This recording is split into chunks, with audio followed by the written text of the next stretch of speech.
আসসালামু আলাইকুম। আমি আজকে আপনাদের সাথে শেয়ার করব কিভাবে আমি নিজের সার্টিফিকেটগুলো সংশোধন করেছি এবং করতেছি। তো আমি আপনাদেরকে আজকে সেই প্রসেসগুলোই দেখাবো। আপনারা খুব সহজেই কিভাবে যে সার্টিফিকেট সংশোধন করতে চাচ্ছেন এবং করবেন। পিএসসির সার্টিফিকেট সংশোধন করার জন্য আপনার ফার্স্টেই লাগবে যেই অরিজিনাল যে সার্টিফিকেটটা আছে সেটা লাগবে পিএসসির।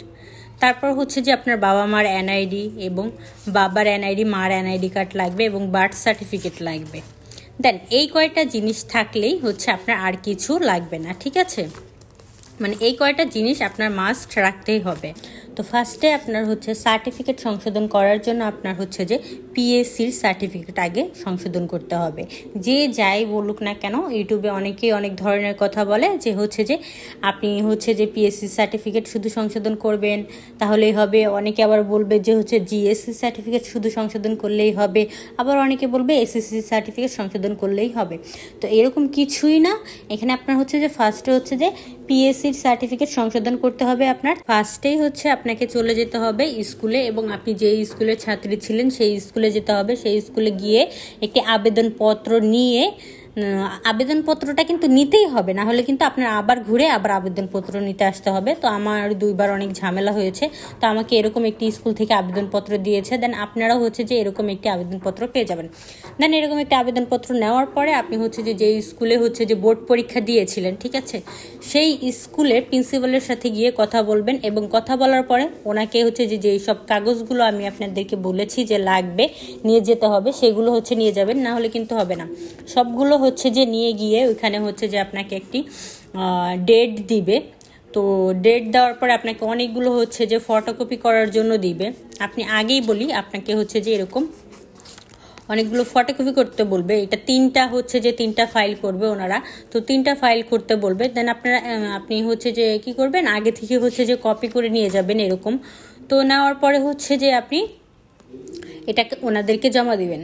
কিন্তু ওনারা কিন্তু এত সহজে যে আপনাকে যে এত তাড়াতাড়ি যে চেঞ্জ করে দিবে না। তো এটার জন্য হয়তো আপনাকে অনেক ঘুরাবে। তো আপনি ফার্স্টেই কি করবেন যে কিছু টাকা দিবেন ওনাদেরকে, 100-200 এরকম কিছু দিবেন। আপনি যা দিয়ে আর কি পারেন।